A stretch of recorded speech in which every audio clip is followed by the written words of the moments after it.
Bismillahirrahmanirrahim. Alhamdulillahirabbil alamin. Wassalatu wassalamu ala asyrafil anbiya wal mursalin sayyidina maulana Muhammad wa ala alihi wa sahbihi ajma'in. Qala al-musannif al-imam Abu Hamid Muhammad bin Muhammad al-Ghazali rahimahullah wa nafa'ana bi ulumih.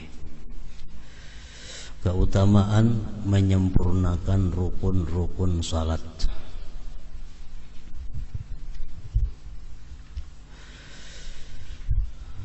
Nabi sallallahu alaihi wasallam bersabda, "Mathalus salatil maktubati kamathalil mizan, man awfa istawfa." Artinya, perumpamaan salat fardu adalah seperti perumpamaan timbangan. Barang siapa memenuhi, maka ia menyempurnakan. Maksudnya, barang siapa menyempurnakan akan timbangan itu, maka dia berhak mendapat ganjaran atau balasan yang sempurna juga.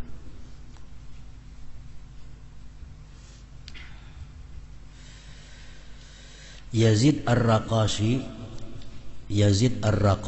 berkata, salat Rasulullah itu rata, seolah-olah ditimbang.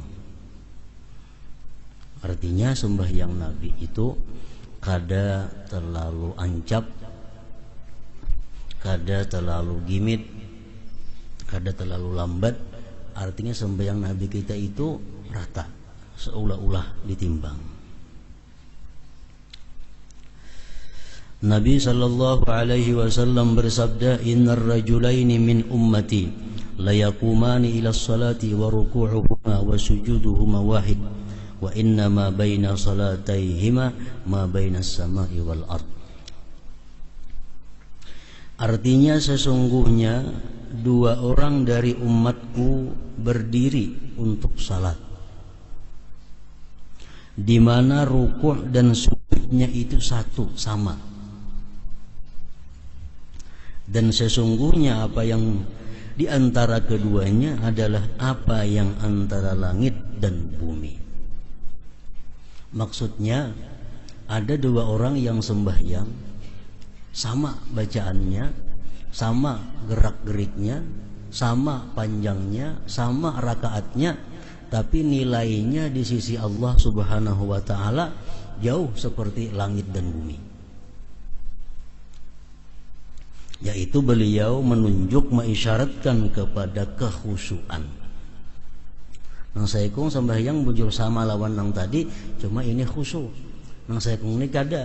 Nah, maka nilainya di sisi Allah sama jaraknya antara langit dan bumi, antara dua orang yang sembahyang tadi. Dan Nabi sallallahu alaihi wasallam bersabda, "La yanzurullah yaumal qiyamah ilal abdi la yuqimu sulbahu baina ruku'ihi wa sujudihi." Artinya, pada hari kiamat Allah tidak memandang, kada memperhatikan, kada menghiraukan hamba yang tulang belakangnya tidak tegak di antara ruku' dan sujudnya. I'tidal. Artinya orang ini sembahyang i'tidalnya itu kada ada tumakninah. Bila sembahyangnya ini kada ada tumakninah, i'tidal, berarti sembahyangnya pun kada sah. Karena tumakninah merupakan salah satu di antara rukun-rukun sembahyang. Jadi tumakninah itu artinya adalah i'tidal di sini seperti kita berdiri semula. Sujud, habis sujud kita i'tidal, ruku habis ruku i'tidal. Nah, tegaknya berdiri kita waktu i'tidal itu seperti kita berdiri membaca Fatihah. Tegak. Bila kurang pada itu berarti kita kada bertumakninah barangnya. Jadi umpamanya rata awak kita waktu berdiri, waktu qiyam, nah kemudian Allahu Akbar ruku, karena sami Allahu liman hamidah mesti tabulik kayak asal. Tabulik kayak asal, tegak.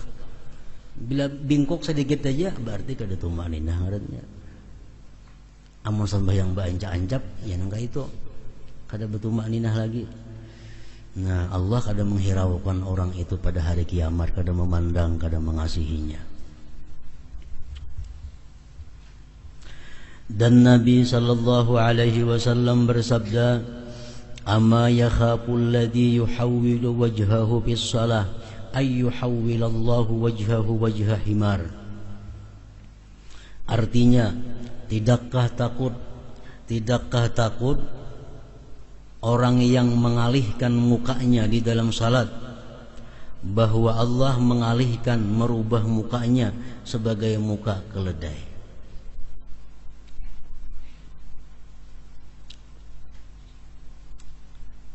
Maksudnya orang yang sembahyang itu menoleh ke kiri atau ke kanan. Sembahyang misalnya ada berbunyi nang apakah sebelah situ nah mencangangi. Itu kada membatalkan sembahyang kalau sekali itu aja. Cuma merusak akan kekhusyuan sembahyang, merusak akan nilai sembahyang.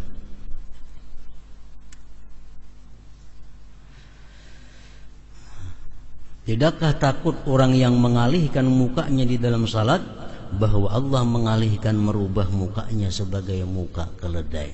Artinya kada takutankah orang yang menoleh sembahyang ke kiri ke kanan itu muhanya dirubah Allah menjadi muha himar. Artinya bisa aja orang yang sembahyang hulingang-hulingang itu wajahnya diganti Allah dengan wajah himar.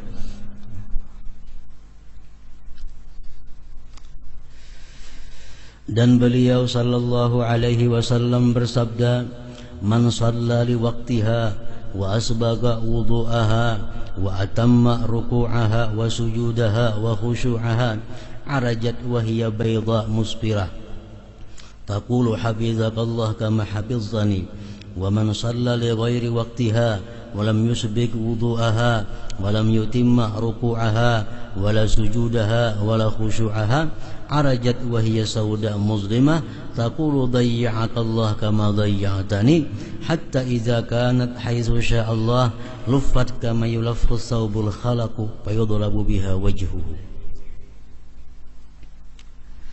Artinya barang siapa yang sembahyang dengan salat pada waktunya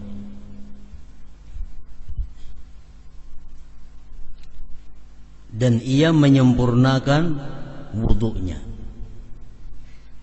ia sempurnakan rukuknya, sujudnya dan khusyuknya, maka salat itu naik dalam keadaan putih cemerlang sambil berkata, "Semoga Allah memeliharamu sebagaimana kamu memelihara saya."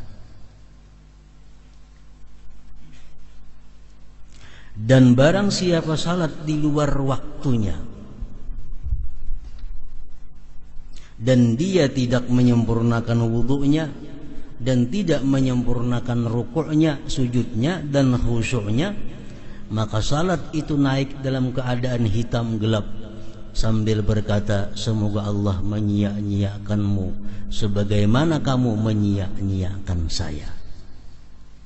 Sehingga apabila salat itu sekiranya dikehendaki Allah, maka salat itu dilipat sebagaimana kain usang, sebagaimana kain usang itu dilipat lalu dipukulkan ke wajahnya orang yang sembahyang tadi. Dan Nabi sallallahu alaihi wasallam bersabda, "Aswa'un nasi sariqatan alladhi yasriqu min salatihi." Artinya sejahat-jahat manusia mencuri adalah orang yang mencuri dari salatnya. Mencuri salat artinya apa? Kada batumakninah. I'tidalnya kada tumakninah, rukuknya kada tumakninah, sujudnya kada tumakninah, duduk antara dua sujudnya kada tumakninah. Nah, malakasi maancapi sembahyangnya. Ibnu Mas'ud radhiyallahu dan Salman Ibnu Mas'ud radhiyallahu anhu dan Salman radhiyallahu anhu berkata, salat itu takaran Barang siapa yang memenuhi maka ia telah menyempurnakan, dan barang siapa yang mengurangi takaran maka ia telah mengetahui apa yang difirmankan Allah mengenai orang-orang yang mengurangi takaran. Orang-orang yang mengurangi takaran diancam Allah dengan wailun lil mutaffifin, azab yang sangat bagi orang yang mengurangi takaran atau timbangan itu.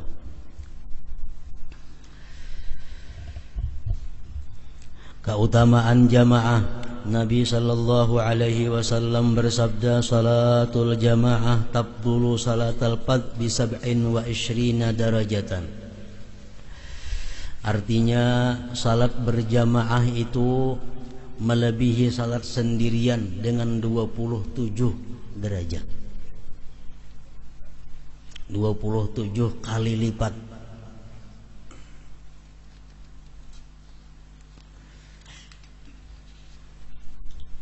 Jadi para ulama menyimpulkan banyak keuntungan-keuntungan yang didapat oleh orang yang sembahyang berjamaah daripada orang yang sembahyang sendirian itu.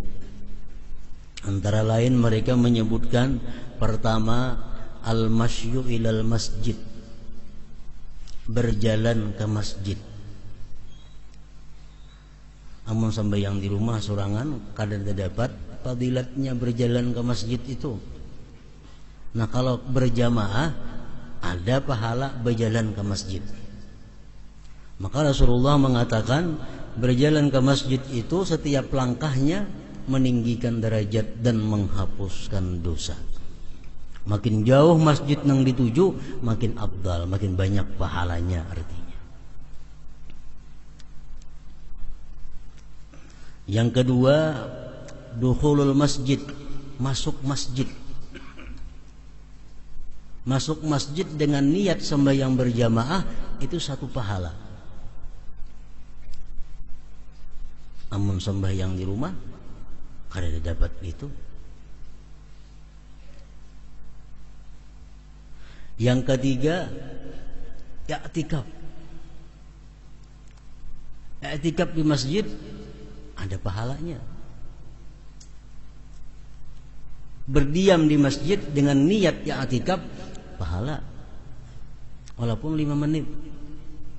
Namun di rumah kada kawa i'tikaf.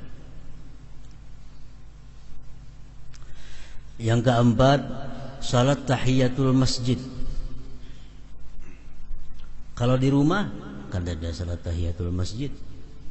Di masjid kita dapat pahala tahiyatul masjid itu, walaupun kita kadang memperbuat sembahyang tahiyatul masjid.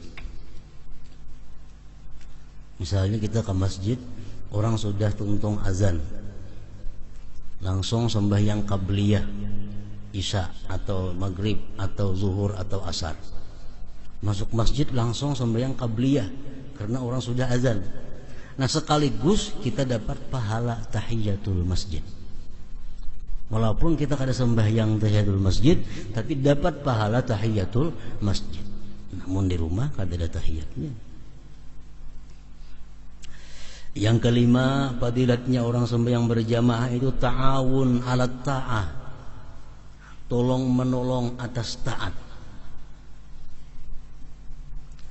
Imam dengan makmum, makmum dengan makmum yang lainnya itu saling tolong menolong dalam ketaatan. Makin banyak orang yang datang berjamaah, makin banyak pahalanya. Nah, jadi dengan berjamaah itu kita dapat pahala wa ta'awanu 'alal bir, bertolong-tolong dalam kebaikan. Sampai yang surangan di rumah kada ada menolong kepada taat. Yang keenam, sembahyang berjamaah itu ada intizarul jamaah, menunggu jamaah. Duduk misalnya di masjid menghadang imam.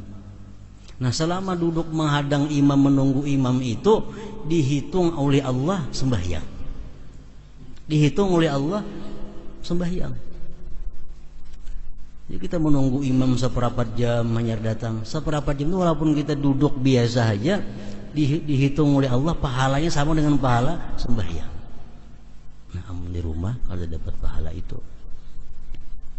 Yang ketujuh, orang sembahyang berjamaah itu istighfarul malaikat, dapat istighfar dari malaikat. Malaikat memintakan ampun kepada Allah terhadap orang-orang yang sembahyang berjamaah. Nah, malaikat memintakan ampun. Dan bila malaikat memintakan ampun, pasti diampuni oleh Allah. Sembahyang di rumah kada dapat istighfar malaikat. Yang kedelapan, syahadatul malaikat. Malaikat menyaksikan nanti pada hari kiamat bahwa Fulan bin Fulan ini adalah ahli masjid, Fulan bin Fulan ini ahlinya langgar, karena dia aktif sembahyang berjamaah di langgar atau masjid.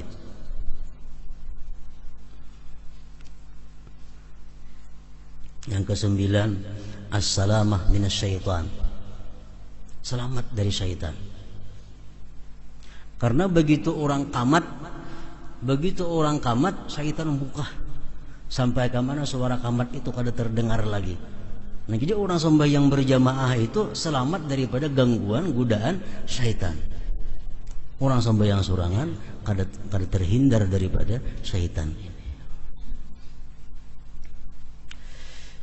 Yang ke-10, taswiyatus sufuf. Ada pahala meratakan saf. Makanya jadi Nabi istawu sufufakum, meratakan saf kamu. Nah, kita meratakan saf itu ada pahalanya. Namun di rumah ada saf sembahyang sorangan. Ke-11, fadilatus saffil awal in kana fihi.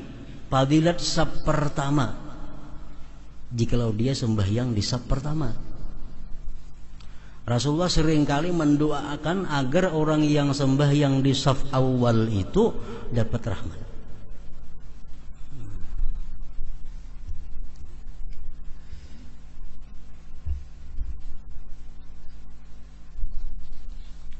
Fadilatus saffil awal, fadilat saf pertama. Sembahyang sorangan kada ada saf.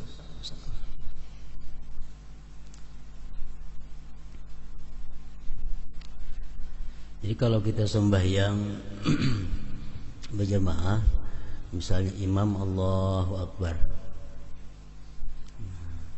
kita datang berdua, kita sembahyang di belakang imam. Imam itu di tengah-tengah antara kita berdua. Ini aturan saf supaya dapat pahala saf. Karena pahala saf ini bila kita langgar, kita kada dapat keutamaan fadilatnya saf itu.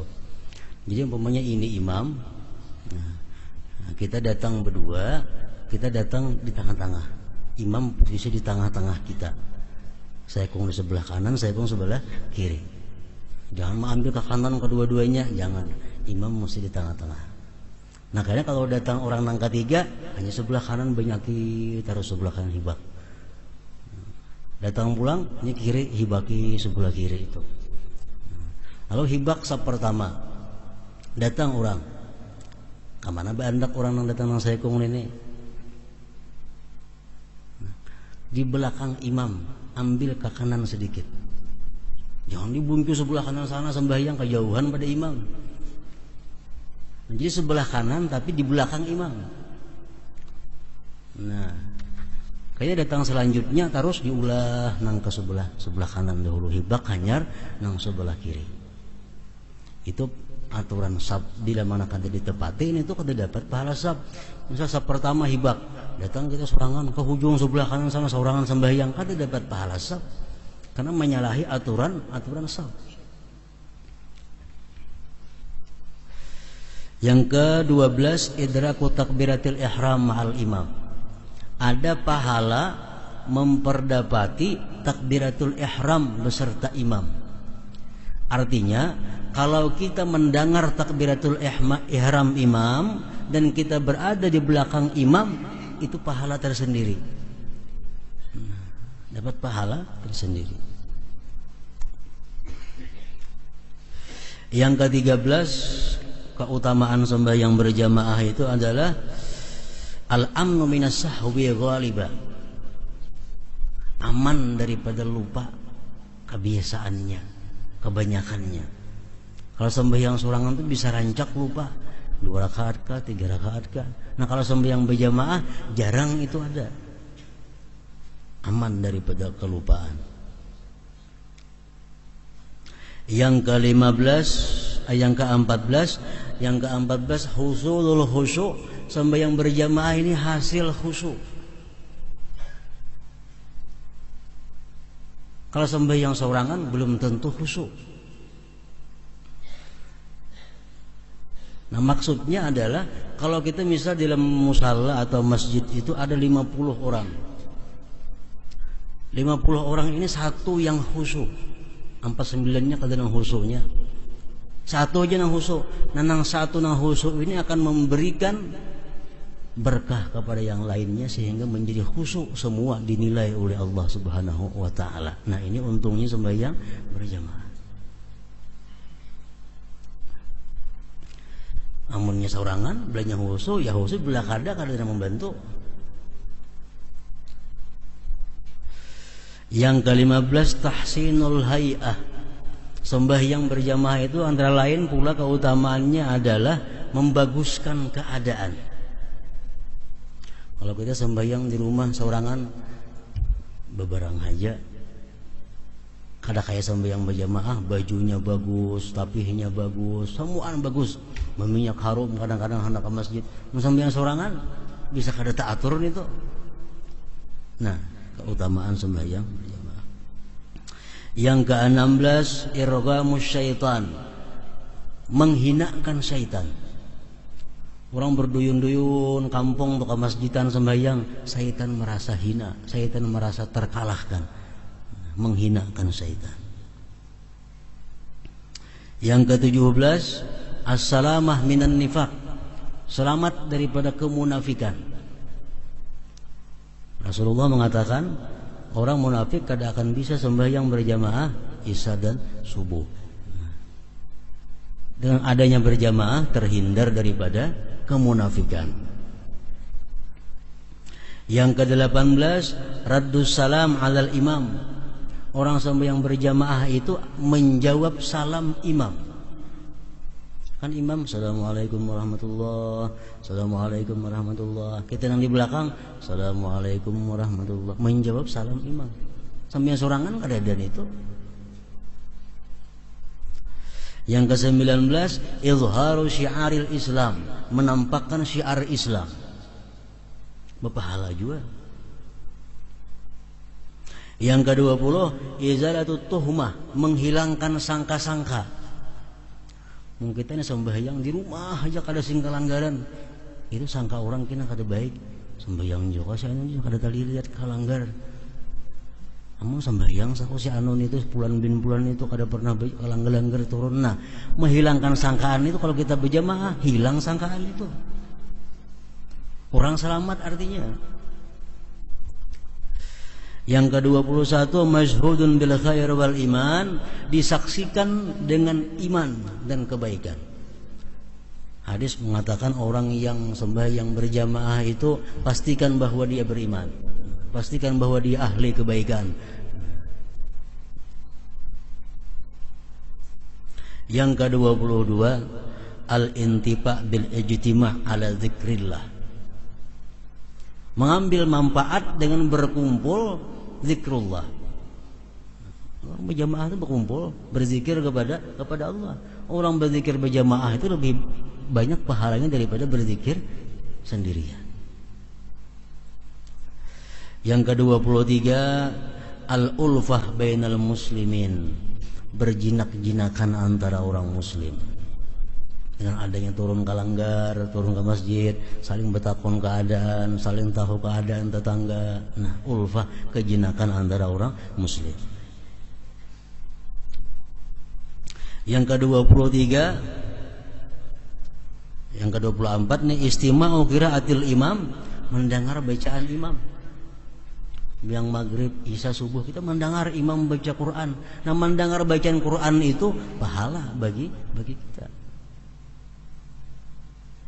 Yang ke-25 at-ta'min ma'al imam, mengucap amin bersama imam. Waladhdallin, amin. Jadi makmum imam sama-sama baimbai. Nah, bila tak imbai aminnya imam dan makmum, maka Allah akan mengampuni dosa mereka itu. Orang sembahyang berjamaah dapat itu. Yang ke-26, ittiba'us sunnah. Sembahyang berjamaah berarti orang ini ada orang ahli sunnah. Dia pengikut sunnah. Yang ke-27, al-mautu ala husnil khatimah. Matinya orang ini nanti husnul khatimah. Karena ujar Nabi, siapa-siapa yang hendak mati dalam keadaan Islam, hendaklah sembahyang berjamaah. Nah, jadi 27 yang didapat oleh orang yang sembahyang berjamaah ketimbang orang yang sembahyang sorangan tadi. Nah, salatul jamaah tabdulu salatul fard bi 27 derajat. Salat berjamaah itu melebihi salat sendirian dengan 27 derajatnya. Abu Hurairah meriwayatkan bahwasanya Nabi sallallahu alaihi wasallam merasa kehilangan beberapa orang pada sebagian salat. Lalu beliau bersabda, laqad hamamtu an amura rajulan yusalli bin nasi summa ukhalifa ila rijalin yatakhallafuna anha fa uharriqa buyutahum. Artinya, sungguh aku berkeinginan, ujar Nabi, untuk memerintahkan seseorang laki-laki untuk salat dengan manusia. Kemudian aku berpaling kepada orang-orang yang ketinggalan daripadanya, lalu aku bakar rumah-rumah mereka. Ya Nabi, aku ada rencana. Karena begitu kamat, yang lain kusuruh jadi imam. Aku mengontrol masyarakat yang kada berjamaah. Siapa kada berjamaah, aku bakar rumah mereka. Dan dalam riwayat lain, summa ukhalifa ila rijalin yatakhallafuna anha fa amara bihim fatuharraqu alaihim buyutuhum bihazmil hatabi walau alima ahaduhum annahu yajidu azman saminan aw marmataini la syahidaha, yakni salatal isya. Artinya, kemudian aku berpaling kepada orang-orang yang bertinggal daripadanya sembahyang berjamaah, lalu aku menyuruh mereka, lalu rumah-rumah mereka dibakar dengan seikat kayu bakar. Dan seandainya seorang dari mereka mengetahui bahwasanya ia mendapat tulang yang gemuk atau 2 buah delima, niscaya ia menghadirinya, yakni salat isya itu. Utsman radhiyallahu anhu berkata dengan marfu', man syahidal isya faka'annama qama nisfa lailah wa man syahida subha faka'annama qama lailah. Artinya, barang siapa yang menghadiri sembahyang isya berjamaah, maka seolah-olah ia mendirikan setengah malam, beribadah setengah malam. Dan barang siapa yang menghadiri subuh, maka seolah-olah ia mendirikan beribadah 1 malam. Orang nih isya berjamaah, subuh berjamaah, itu sudah dianggap orang ini menghidupkan malam dengan ibadah. Sudah dianggap menghidupkan malam dengan ibadah. Dan Nabi sallallahu alaihi wasallam bersabda, man shalla salatan fi jama'atin faqad mala'a nahrahu ibadatan. Artinya, barang siapa yang salat dengan berjamaah, maka ia telah mengisi lehernya dengan ibadah, memenuhi badannya dengan ibadah. Artinya, kenapa? Karena semuaan beribadah. Orang sembahyang berjamaah itu mata jangan kepasahapan, ibadah. Telinga mendengarkan bacaan imam, semuaan gerak-geriknya adalah ibadah. Man shalla salatan fi jama'atin faqad mala'a nahrahu ibadatan. Artinya, barang siapa yang salat dengan berjamaah, maka ia telah mengisi lehernya dengan ibadah. Nah, keutamaan sembahyang berjamaah tadi dan ancaman-ancaman bagi orang yang kada sembahyang berjamaah itu ditujukan untuk kaum laki-laki yang balik, berakal, merdeka, sihat. Bagi kaum perempuan kada diancam dengan sedemikian ancaman kalau kada sembahyang berjamaah. Dan menurut para ahli fikih bahwa perempuan-perempuan itu alangkah baiknya mereka mendirikan jamaahnya di rumahnya masing-masing. Itu paling baik. Lebih ganal pahalanya daripada umpat ke masjid atau kelanggar ke musalla. Dalam kitab banyak kitab-kitab fikih mengatakan demikian. Jadi bini-bini misalnya di rumah, umahnya jadi imam, anak bini-bininya jadi makmum, nang manggandingnya di rumah jadi makmum, sembahyang berjamaah di rumah. Lebih afdal itu daripada umpat ke masjid berjamaah atau turun ke langgar berjamaah. Terutama apalagi kepada perempuan-perempuan yang masih muda. Itu menurut hukumnya. Amun nak mencari ganal pahala sampai yang di rumah aja berjamaah, kada usah ke masjid. Cukup nang ibunya jadi imam, nang anak-anak biniannya mah ikut di belakang, sudah berjamaah ngarannya. Lebih afdal itu.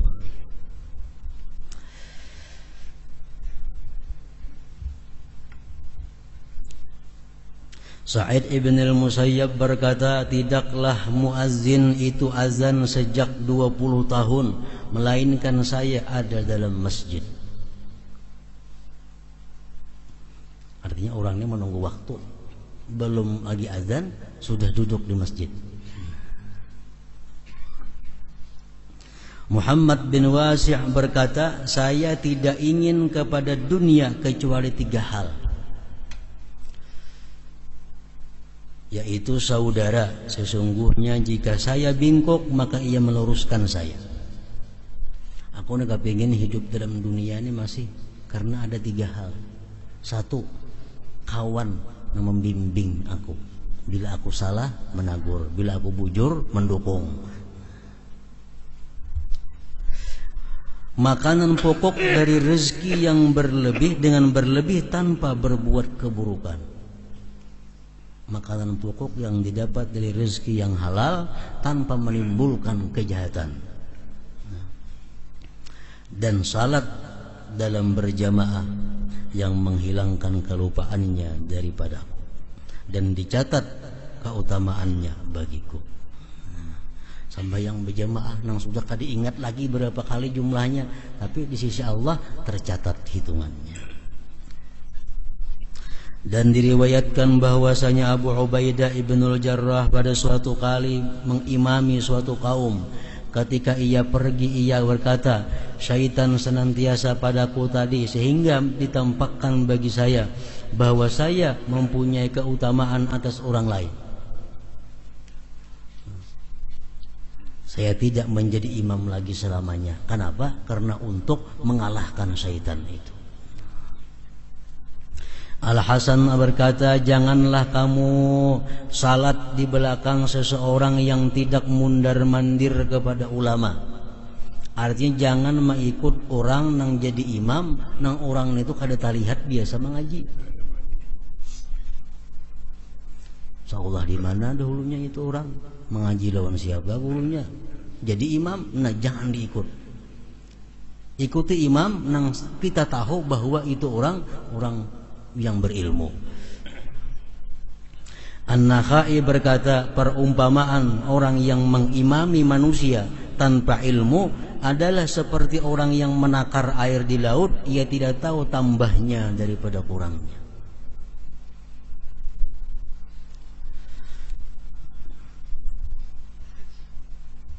Hatimul Asam berkata, saya keliwatan salat berjamaah. Artinya kada tersambahyang berjamaah.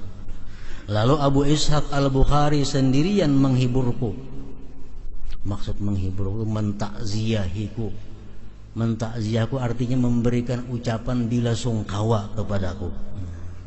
Jadi orang bahar itu kalau ada yang kada sembahyang berjamaah, itu diucapkan bila sungkawa kepadanya. Artinya apa? Dia mendapat musibah. Dan seandainya anak saya mati, niscaya saya akan dihibur, ditakziah oleh lebih banyak dari 10.000 orang. Karena musibah agama itu di sisi manusia lebih ringan daripada musibah dunia. Pada setiap kali kita kada sembahyang berjamaah,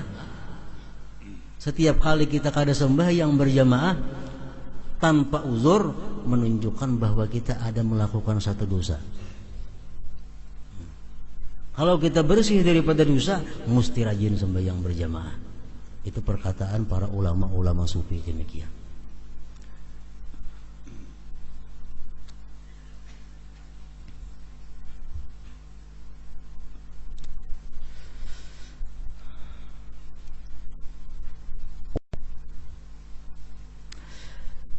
Ibnu Abbas radhiyallahu anhuma berkata, barang siapa mendengar panggilan suara azan dari muazzin lalu ia tidak memperkenankan, maka ia tidak menghendaki kebaikan dan kebaikan tidak menghendakinya. Artinya orang yang mendengar suara azan kada buka-buka hati hendak kelanggar sembahyang mendatangi, berarti orang ini kada hendak kebaikan dan kada dikehendaki Allah orang baik. Kebaikan ini kada hendak, Allah kada menghendakinya menjadi orang yang baik. Abu Hurairah radhiyallahu anhu berkata, sungguh telinga anak Adam itu diisi dengan timah yang dicairkan, itu lebih baik daripada ia mendengar azan kemudian ia tidak memperkenankannya. Telinga diisi lawan timah nang mendidih, lebih baik itu daripada mendengar azan tapi pacang kada sembahyang berjamaah. Dan diriwayatkan bahwa Maimun bin Mihran datang ke masjid, lalu dikatakan kepadanya, sesungguhnya manusia telah pergi. Datang ke masjid kepada orangnya. Lalu ia berkata, innalillahi wa inna ilaihi raji'un. Sungguh keutamaan salat ini lebih saya sukai daripada wilayah Irak. Dan Nabi sallallahu alaihi wasallam bersabda, man shalla arba'ina yawman fi jama'atin la tafutuhu biha takbiratul ihram kataballahu lahu bara'ataini, bara'atan minan nifaq wa bara'atan minan nar. Artinya, barang siapa yang salat 40 hari dengan berjamaah yang padanya tidak ketinggalan takbiratul ihram imam, maka Allah mencatat baginya 2 keterlepasan, yaitu keterlepasan daripada munafik dan keterlepasan daripada neraka. 40 hari berjamaah kada boleh perai, dan selalu ada di belakang imam. Begitu imam Allahu Akbar, artinya kada masbuk. Nah, kawa 40 hari demikian, orang ini dijamin kada akan masuk neraka dan kada akan menjadi munafik. Dan dikatakan bahwasanya pada hari kiamat suatu kaum dikumpulkan di mana wajah mereka seperti bintang yang gemerlap. Lalu malaikat bertanya kepada mereka, apakah amal-amal kalian? Mereka menjawab, kami apabila mendengar azan maka kami berdiri bangkit untuk bersuci. Kami tidak disibukkan oleh lainnya. Bila orang bang, ampih begawi, berwudu, bersuci untuk mendatangi sembahyang berjamaah. Itu di hari kiamat, karena wajah mereka seperti bintang. Kemudian dikumpulkan sekelompok orang yang wajah mereka seperti bulan. Setelah ditanya, mereka menjawab, kami berwudu sebelum masuk waktu. Belum masuk waktu sudah ampih begawi, sudah berwudu. Kemudian dikumpulkan sekelompok orang yang wajah mereka seperti matahari. Lalu mereka mengatakan, kami mendengar azan di masjid. Artinya apa? Orangnya sebelum azan sudah berada di masjid. Dan diriwayatkan bahwasanya ulama salaf, ulama-ulama yang terdahulu itu takziah, mengucapkan bila sungkawa, artinya turut berduka cita kepada diri mereka sendiri selama 3 hari apabila mereka ketinggalan takbiratul ihram imam. Dan mereka takziah, mereka bersedih 7 hari apabila mereka ketinggalan berjamaah. Nah, jadi kembali tadi bahwa sembahyang berjamaah ini dituntut hukumnya sedemikian itu bagi kaum laki-laki. Kaum bini-bini tadi lebih baik berjamaah di rumah. Nah, lalu andai kata misalnya si bini-bini ini kata ada kawan di rumah, atau kadang bisanya jadi imam, Mana baiknya sembahyang di rumah sorangan masing-masing atau umpat berjamaah ke masjid? Di rumah bini-bini tak kumpul, cuma kadang bisa jadi imam. Atau saingannya bini-bininya di rumah. Mana baiknya sembahyang sorangan atau ke masjid? Nah, pendapat para ulama-ulama fuqaha mengatakan demikian. Perinciannya, pertama, kalau perempuan itu orangnya ajuz. Ajuz itu tuha, artinya 60-an ke atas sudah umur. La yustaha, kada dikapingini orang lagi. Ajuzun la yustaha, tuha, kada dikapingini orang lagi. Ke masjid sembahyang berjamaah lebih baik daripada sorangan. Tapi kalau perempuan ini masih syabah, masih muda, atau zatil hay'ah, punya keadaan-keadaan yang bisa menggoda laki-laki, lebih baik sembahyang di rumah daripada sembahyang berjamaah, walaupun saurangan sembahyang di rumahnya. Nah, itu hukum fikih. Bini-bini yang masih muda atau bini-bini yang setengah baya, masih punya hay'ah, yang masih bisa dikapingini orang, nah, ini lebih baik sembahyang di rumah saurangan daripada turun ke masjid berjamaah. Nah, itu hukumnya. Jadi mau nak mencari pahala banyak, di rumah aja sembahyang saurangan. Lalu bila ada perempuan-perempuan yang muda ini sembahyang berjamaahan juga umpat ke masjid, nah ini perempuan salah mencari pahala. Berarti ada anak pahala yang banyak. Perempuan yang setengah baya, yang masih dikehendaki orang, masih dikapingini orang, lebih baik sembahyang di rumah walau sorangan. Nah, bila ini sembahyang ke masjid juga umpat, berarti ini kada hendak pahala nang gana. Berarti ada untingan lain di masjid, nah apa kada tahu dicarinya. Kenapa? Kalau mencari pahala di rumah aja sembahyang, lebih banyak pahalanya, lebih besar pahalanya. Apa dicari? Perlu dicurigai itu. Nah, perlu dicurigai. Berarti orang ini kadang mencari pahala. Kalau mencari pahala, sembahyang di rumah.